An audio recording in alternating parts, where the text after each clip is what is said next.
प्यारे दोस्तों, एक गांव में दो बहनें फातिमा और मिनाइल रहती थी। उन दोनों को घूमने फिरने का बहुत शौक था। उन्हें जब वक्त मिलता तो घूमने के लिए निकल जाती। उन दोनों की एक दोस्त भी थी जिसका नाम आमना था। आमना को भी उन दोनों की तरह घूमने का बहुत शौक था। एक दिन आमना ने उन्हें बताया कि गांव से कुछ फासले पर एक बहुत ही खूबसूरत जंगल है। कहो तो कल हम तीनों उसी जंगल की सैर के लिए जाती हैं। यह सुनकर मिनाइल और फातिमा ने कहा कि हम जरूर चलेंगे। तो सुबह 9 बजे घर आ जाना। अगले रोज आमना वक्त मुकर्रर पर मिनाइल और फातिमा के घर पहुंची।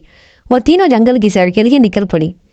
जंगल में सैर करने में उन्हें बहुत मजा आ रहा था, क्योंकि जंगल वाकई बहुत खूबसूरत था। वहाँ बहुत सारे प्यारे प्यारे जानवर रहते थे।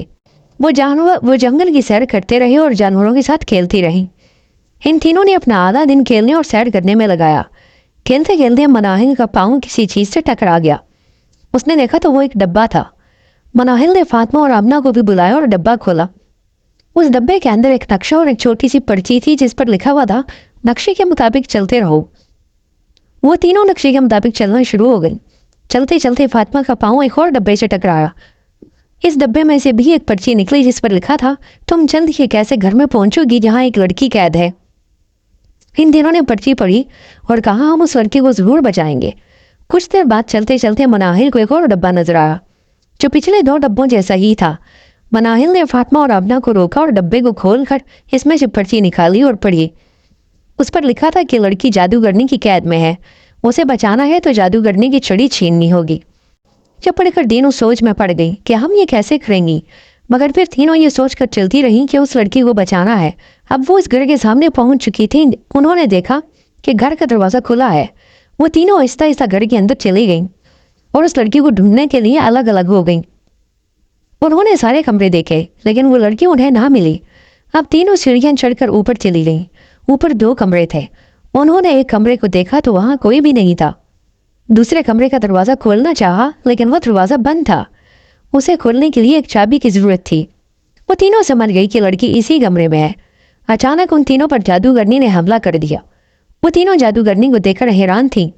उन्होंने जादूगरनी के हाथ में छड़ी देखी तो उन्हें याद आया कि दरवाज़ा खोलने के लिए यही छड़ी दरकार है। जादूगरनी छड़ी से बिजली जैसी कोई चीज़ निकाल रही थी। ये देखकर फातिमा ने मिनाइल और आमना से कहा, तुम दोनों जादूगरनी का ध्यान हटाओ, मैं कुछ करती हूँ। मिनाइल और आमना जादूगरनी का ध्यान हटाने में मसरूफ हो गई और फातिमा सामने वाले कमरे से कुछ लेने के लिए चली गई। अब फातिमा कमरे से बाहर आई और जादूगरनी से कहने लगी, हिम्मत है तो मुझे मार के दिखाओ। यह सुनकर मिनाइल परेशान हो गई। जादूगरनी को गुस्सा आया और उसने छड़ी फातिमा की तरफ की। छड़ी से निकलने वाली बिजली जब फातिमा की तरफ आई तो उसने एक शीशा उसके सामने कर दिया। बिजली शीशे से टकराई और जादूगरनी को लग गई।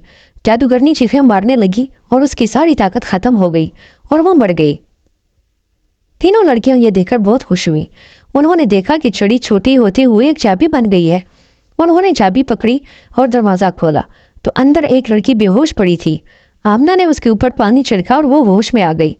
उसने बताया कि उसका नाम आयशा है और वो डब्बे जो तुम तीनों को रास्ते में मिले वो जादूगरनी की छड़ी की मदद से मैंने ही फैलाए थे। जब जादूगरनी ने देखा कि मैंने उसकी छड़ी पकड़ी है तो उसने मुझे बेहोश कर दिया। ये सुनकर मिनाइल ने कहा, अब तुम हमारे साथ रहना, हमारे साथ हमारे गाँव में।